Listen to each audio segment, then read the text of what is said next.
8-bit joystick.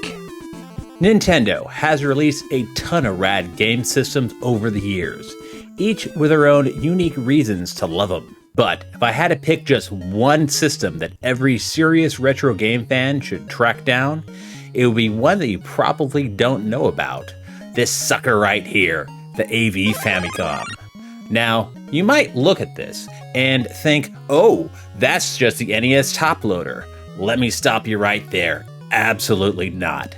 This machine is so much more, and today I'm going to tell you why the AV Famicom is the best 8-bit console Nintendo has ever made and why you need one. Officially, it's the new Famicom, model HVC 101, released in Japan in 1993. Most people just call it the AV Famicom, for reasons that will become quite obvious. It was the final revision to the Famicom, designed years after the original Famicom and even the American NES, incorporating design lessons from both. And that's what makes it the ultimate 8-bit Nintendo system for retro game fans.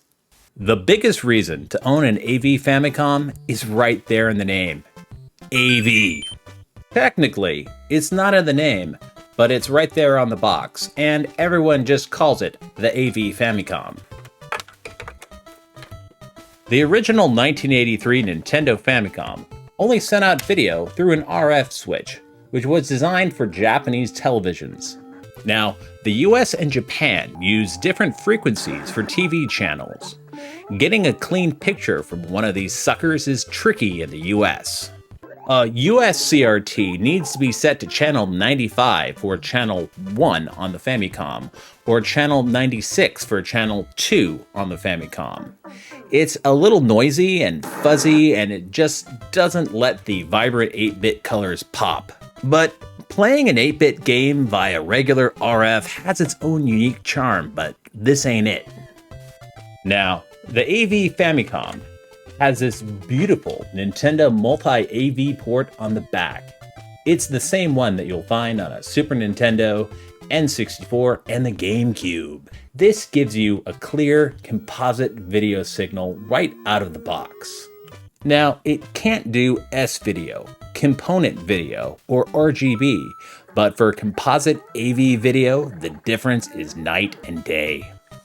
Now, here's the crazy part. When Nintendo brought this top-loading design to the US as the top-loading NES 101, they actually downgraded it. They took out the multi-AV port and made it RF only. This remains one of the most baffling decisions Nintendo of America has ever made. So, for the best possible video quality on a stock unmodified Nintendo console, the AV Famicom is the clear winner. Ah yes, this is where the AV Famicom truly becomes the discerning retro Nintendo fan's choice. It is the most compatible, versatile 8-bit Nintendo console ever. First of all, there's no lockout chip. The original front-loading NES had a 10 NES chip that prevented you from playing dirty old cartridges, games from other regions, or unlicensed cartridges. Now, the AV Famicom, like its cousin, the top-loading NES, doesn't have it. So you don't have to worry about the lockout chip being triggered if you don't have one in the console. Oh yeah. It has a native 60-pin Famicom cartridge slot on the top. It's the gold standard for playing Famicom games, including carts with special audio expansion chips. So, if you want to hear the super dope expanded soundtrack in Akumajō Densetsu, that's Castlevania III in Japan,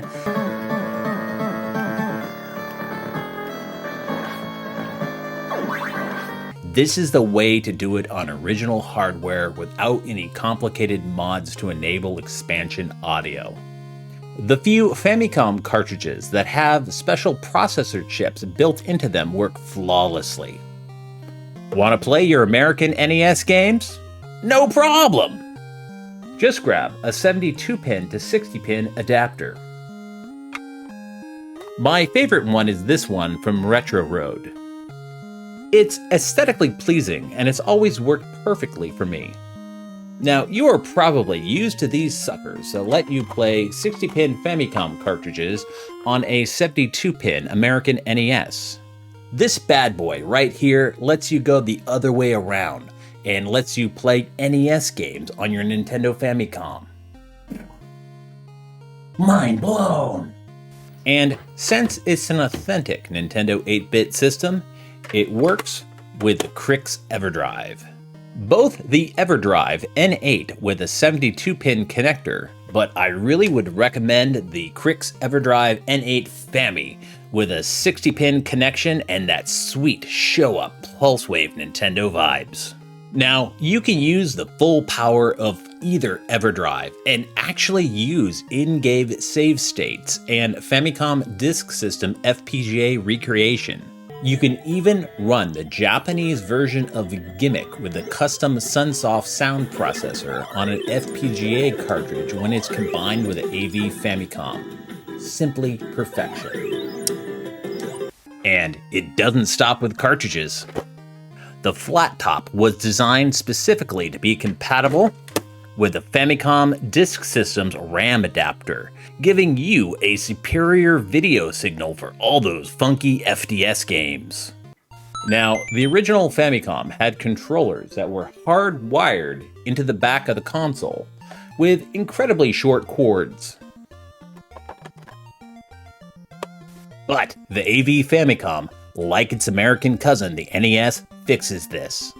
It has two standard 7-pin NES controller ports on the front. That means you can use any American NES controller, extension cables, or modern 2.4G wireless gamepads from companies like 8BitDo and Retrobit.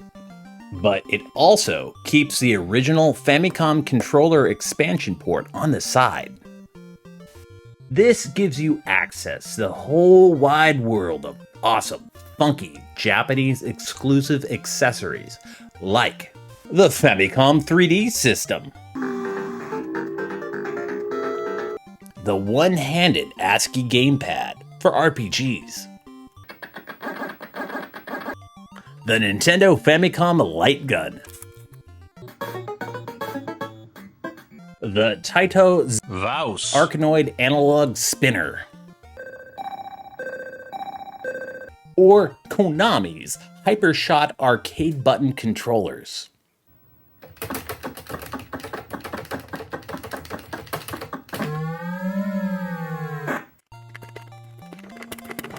It is the most robust 8-bit Nintendo system in terms of controller compatibility. Now, there's one catch that's going to sting a little bit for American gamers: the zapper. The NES Zapper plugs into the second NES controller port and requires signals from pins D3 and D4. On the AV Famicom, these pins aren't connected on the front-loading NES-style ports. However, those exact signals are present on the 15-pin Famicom expansion port on the side. So there's a mod simply involving soldering a single wire for each pin, bridging them from the expansion port on the correct pins on the second controller port. Fortunately, it's an easy fix and one of the simplest mods that you can possibly do, and then your Nintendo Zapper will work like a champ. So I had my friend Lindsay, the owner of Total Games here in Portland, Oregon, install the mod for me. She said it was an absolute joy and the simplest hardware mod that she's ever done. If you have soldering skills, then you can probably do it in minutes. I, on the other hand, do not trust myself with a soldering iron. My version of hardware modding usually involves accidentally gluing plastic gunpla parts to the table. So I was super happy to let an expert handle it. So support your local retro game store today. Aesthetically, the AV Famicom is just brilliant. It sits perfectly in this nexus between the original Famicom, the American NES, and the Super Famicom. It drops the Showa-era red and white color scheme of the Famicom for the cool gray and dark gray scheme of some of the later Nintendo systems. Also, it looks great sitting next to your other Nintendo consoles. The controllers were also redesigned to have this dog bone shape. This was way more ergonomic and more comfortable than the original boxy NES gamepads. Now, the Japanese dog bone controllers are a bit shorter than their American counterparts, so you might want to use an NES extension cord if you want to. But the best part of the physical design is the top-loading cartridge slot itself. The original NES had that convoluted spring-loaded VCR mechanism that was prone to electrical conduction failure due to the buildup of corrosive ion residue, and it's notoriously difficult to take apart the NES and deep clean it. Now, you might push the cart down and say a little prayer to the 8-bit gods and hope you didn't get the blinking light of death. But at least we didn't have to rewind the cartridges when we were done. With the AV Famicom, the pins are right there. Cleaning them is as simple as taking a toothbrush and some isopropyl ethanol, or even using one of the new 1-Up cleaning cartridges. It is incredibly reliable and easy to maintain and keep running for years to come. Okay, you're convinced. How do you get one and how do you make it work? You'll need to import one from Japan, and you're probably not going to see one in US game shops. I recommend sites like Suruga-ya and j4u.co.jp, or using a proxy buyer service like Sendako or Bai to browse Japanese auction sites. They were made until 2003, so there's a ton of them out there and they're surprisingly affordable. So while the redesigned Top-Loader NES was sold for roughly $50 back in the day, and that might be one of the reasons why it had the video support downgraded, the AV Famicom was sold as a high-quality product for 8-bit Nintendo gamers in Japan. Now, the best option to buy one are from Sendako or Bai, both services that allow Western nerds to participate in Japanese auctions or outright purchase items on Yahoo Marketplace or Mercari. So, if a Japanese game nerd is selling their AV Famicom, Sendako or Bai are the best way rather than buying it on US eBay or at a retro retailer store with a significant markup on both. Used systems without the box range between 7,200 yen or $50 and as a high around 12,000 yen or $83. And if you're looking to get a complete in-box unit, that's around 22,000 yen or about $150. Also, keep in mind that you have to pay international shipping, so there's a FedEx charge of about $20 or $24, and the services, both of them, have a transaction fee of 500 yen, but that is $3.50. Another option is Suruga-ya, which is a national Japanese chain of retro stores that has an English-friendly website and ships to the US, often with free shipping promotions, but the prices tend to be a lot higher. Suruga-ya has a loose AV Famicom for about $120 and a complete in-the-box unit for $182. But Suruga-ya is pretty darn good for finding hard-to-find Japanese retro items like my Famicom gun controller. There are detailed links to Sendako, Bai, and Suruga-ya if you really want to see where I'm getting my price data from, down in the description. Power. Now, you do not want to use the original Famicom AC adapter since the American voltage runs 10% hotter than Japan, and do not use an American NES AC adapter. It outputs AC power and the Famicom requires DC power, and using the wrong adapter will permanently fry the system. The perfectly safe power supply is the one made for the Sega Genesis Model 1. Dun dun dun! Yeah, you heard me. The best way to power this ultimate Nintendo console is with a part from its mortal enemy. I can just feel the 90s console war hype from here, and it's delicious. Any original Sega or third-party US Genesis Mark I AC adapter will work just fine. Video cables. Any standard composite AV cable for Super Nintendo, N64, or GameCube will work perfectly. Now, you will notice that I've been talking about CRT TVs this whole time. That's because the AV Famicom is a love letter to original Nintendo hardware on original CRT displays. It only outputs composite AV video, not RGB, so hooking it up to a modern HDMI TV, you will have to use an upscaler or an adapter that accepts composite AV. And if you really want to get the best possible RGB signal for an upscaler like RetroTink, then you can get a device called the Crix RGB Blaster that plugs into the cartridge slot. But for me, if I want to play an NES on an HDMI TV, I will use an FPGA-based console like the Retro USB AVS. So, if you do decide to throw caution to the wind and go down the dank and treacherous rabbit hole that is RGB modded video game systems and RGB modded TVs and PVM monitors, then the AV Famicom is an excellent choice, with it being manufactured as late as 2003 with the latest revisions of Nintendo's CPU and PPUs. So here are some shots of an AV Famicom with a complete motherboard replacement using the OpenTendo board with a dedicated RGB mod. Cooper, a dedicated viewer who is an absolute madman, did it. I have nothing but respect for the cult of RGB modding, but I'm not quite there yet.